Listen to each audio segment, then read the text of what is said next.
saja karena semua lelaki juga milik Allah. Dia jaga, tidak usah dengan menor dan sebagainya. Allah mah nggak membutuhkan menor. Halo? Emang Allah ngasih jodoh perlu kemenoran? Enggak, Allah penguasa setiap lelaki. Ya. Istiqoroh ya Allah. Nggak usah centil, nggak usah macam-macam, tenang. Mending banyak menangis di penghujung malam, tobat, diperiksa dosa-dosa. Kalau malam tuh enak bersujud, bersimpuh, menyebut nama Allah, sujud yang lama, bermesraan dengan Allah. Aduh, nanti Allah menggerakkan para pecinta Allah juga. Yang nggak akan nyambung. Yang cinta dunia dengan cinta Allah memang susah nyambungnya. Beda cita-citanya.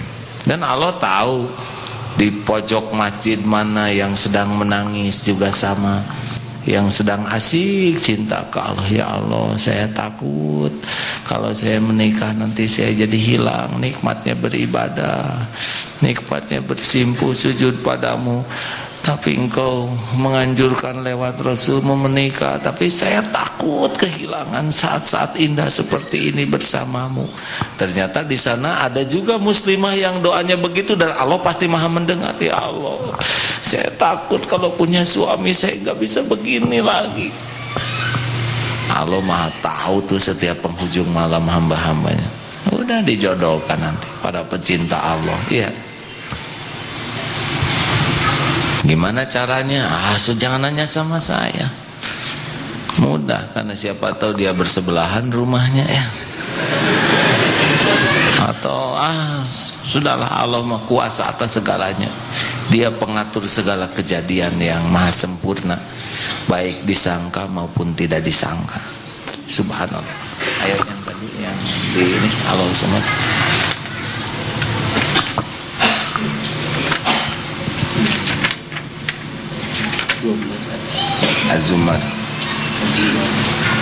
Az-Zumar surat 39 38. Surat Az-Zumar ayat 38.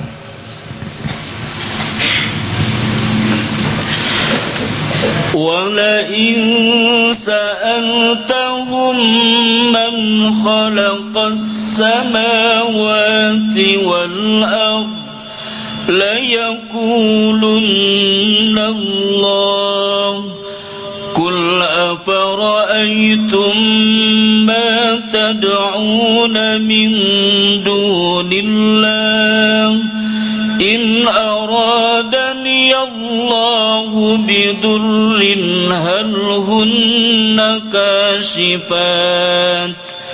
كاشفات ضره أو أرادني برحمة هل هن ممسكات رحمته قل حسبي الله عليه يتوكل المتوكلون. Dan sungguh jika engkau tanyakan kepada mereka, siapakah yang menciptakan langit dan bumi? Niscaya mereka menjawab, Allah. Katakanlah, kalau begitu, tahukah kamu tentang apa yang kamu sembah selain Allah? Jika Allah hendak mendatangkan bencana kepadaku, apakah mereka mampu menghilangkan bencana itu?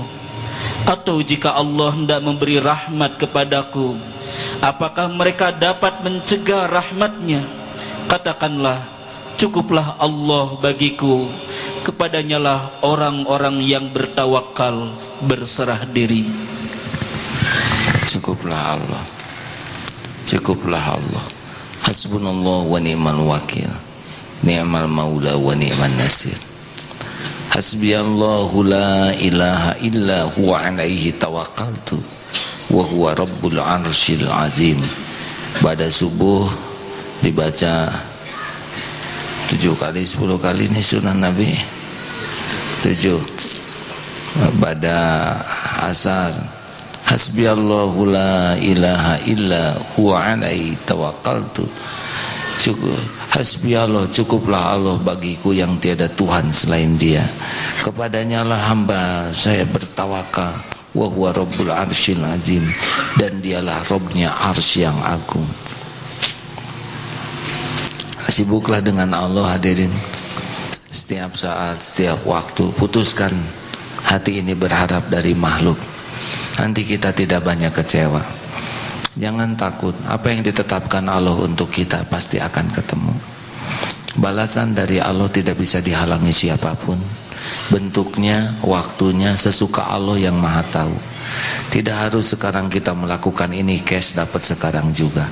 Kita sekarang nolong orang, lalu kita enggak harus. Pokoknya kita udah nolong aja udah bagus. Kita dagang di sini, untung tidak harus saat ini. Allah punya jalur-jalur yang banyak, yang kita duga, yang tidak kita duga.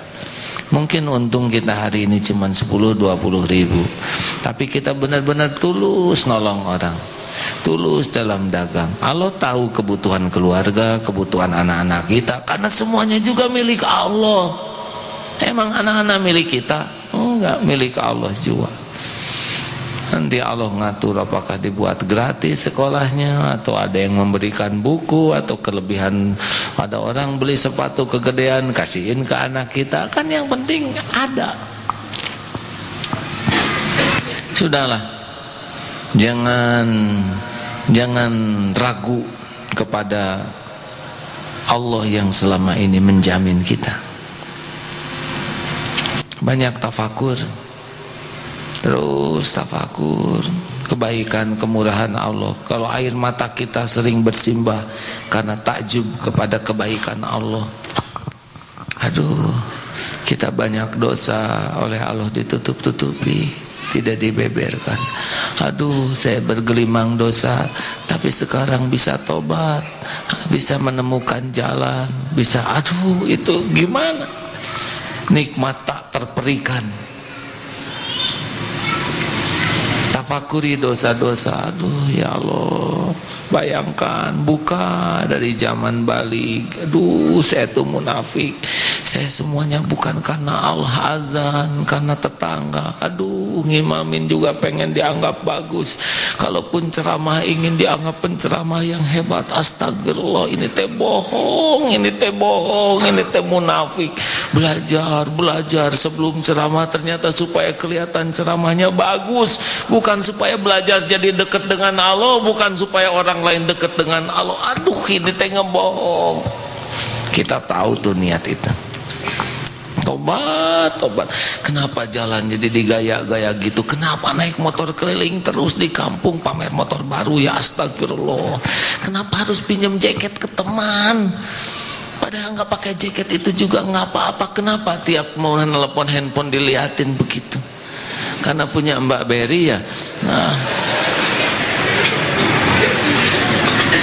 kenapa harus centil? Kenapa harus nyebut-nyebut ini? Kenapa harus nyebut-nyebut itu? Kenapa harus pamer? Kenapa ini buat siapa kelakuan ini? Tanya. Istighfar. Aduh, saya ini seorang musyrik. Ya Allah, betapa yang saya lakukan jarang karena Engkau. Duh, ternyata saya tuh munafik, hanya ngebagus-bagusin supaya dilihat orang. Di luar beda, di dalam beda. Ketika ceramah seperti apa, tapi aslinya seperti apa Engkau tahu. Kalau kita berhasil dengan karunia Allah membongkar diri kita, nggak ada lagi tuh kesibukan selain tobat. Dan tobat inilah yang membuat peka. Makin peka nanti makin bisa melihat ladang amal, makin peka, makin empati kepada orang, makin kelihatan jalur rezeki, jalur ilmu. Katanya begitu. Dah, mudah-mudahan kita jadi orang yang benar-benar yakin Allahus Somad. Cukuplah Allah bagi kita, karena Dialah satu-satunya pemilik, penguasa, penggenggam, penentu apapun yang terbaik bagi hambanya. Alhamdulillahirabbil alamin.